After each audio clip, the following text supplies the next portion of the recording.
یہ state of the art PIMS hospital का emergency exit, जिसका अरबों का बजट, 1-2 अरब नहीं अरबों का बजट है, और ये वहां का इमरजेंसी एग्जिट।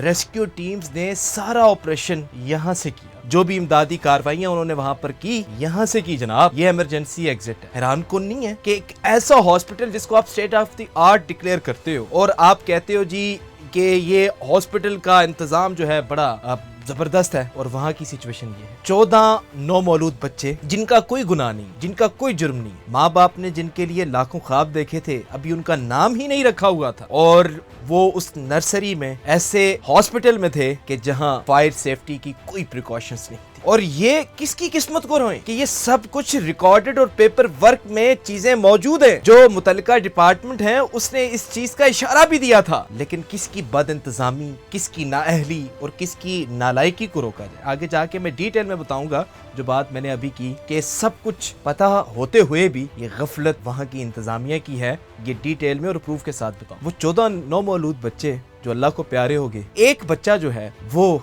कुदरती तौर पर जो बचाने वाला है, अल्लाह की ज़ात बचाने वाली है, वो वहाँ पर बच जाता है, बच्चा या बच्ची। लेकिन 14 नौमौलूद बच्चे, उनका क्या कसूर था यार? क्या जो हमारा हेल्थ का डिपार्टमेंट है वो ये काम कर रहा है? और जो हमारे हेल्थ के वजीर हैं, जब वो प्रेस कॉन्फ्रेंस करते हैं और प्रेस कॉन्फ्रेंस में वही रवायती जो बातें होती हैं, नहीं हमारा कसूर नहीं है, हमसे पहले वालों का है, पहले वाले कहते हैं हमारा नहीं जी, फलां का है, फलां का नहीं जी, उसका है, उसका नहीं इसका है। आप चीज कोई एक्सेप्ट करने को तैयार ही नहीं है। खुद को कहते हैं जी हम बॉस के सामने अपने आप को रख देंगे, हमें मुअत्तल करते हैं, फारिग करते हैं, जो भी सेक्रेटरी हेल्थ जो है उनको मुअत्तल करती है। लेकिन ये वही पिम्स हॉस्पिटल है जिसमें माजी में बच्चे अगवा भी होते थे, 2015 में भी और 2013 में भी, अगर आपको याद हो। और बच्चों की लाशें फिर गंदे नालों से मिलती थी, और वो लाशें कैसे पहचानी जाती थी? जो नाफ पर टैग लगा था उससे बच्चे की लाश को पहचाना। 2013 और 2015 की मैं बात कर। और ये वही पिम्स हॉस्पिटल है जहां पर ये केसेस भी रिपोर्ट हुए कि वहां कॉकरोचेस और चूहों की भरमार है। और स्पेशली अगर बच्चों की नर्सरी की बात की जाए तो वहां भी यही सिचुएशन कि इस मुल्क के सेहत का निजाम कहां जा रहा है। जब आपको जो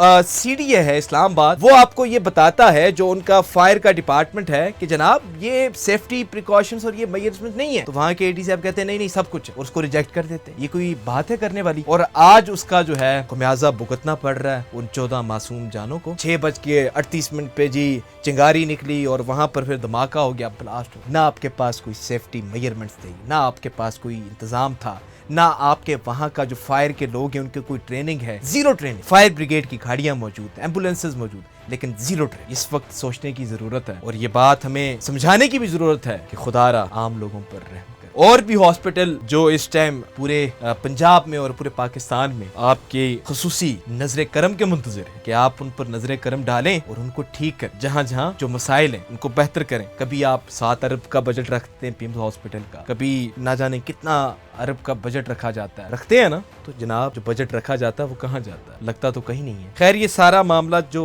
आपके साथ डिस्कस करना था, जो माँ बाप हैं उनको उसका कोई नामल बदल तो नहीं मिल सकता औलाद का। आपने देखे होंगे इंटरव्यूज, दिल खून के आंसू होता है जब उनके इंटरव्यूज देखता है। लेकिन हम यही कर सकते हैं, फरियाद कर सकते हैं, और जो ऐवान के आला इक़्तिदारों में बैठे काली पट्टी बांधे बैठे हैं उनको हम बता सकते हैं कि खुदारा पट्टी आंखों पर बांधी है लेकिन कानों को खोल लो और हमारी अर्ज़ सुनो। आपने भी वो सारी चीजें देखी होंगी सोशल मीडिया पर। आप इस बारे में क्या कहते हैं? कमेंट सेक्शन में अपनी कीमती राय के हवाले से जरूर बताइए।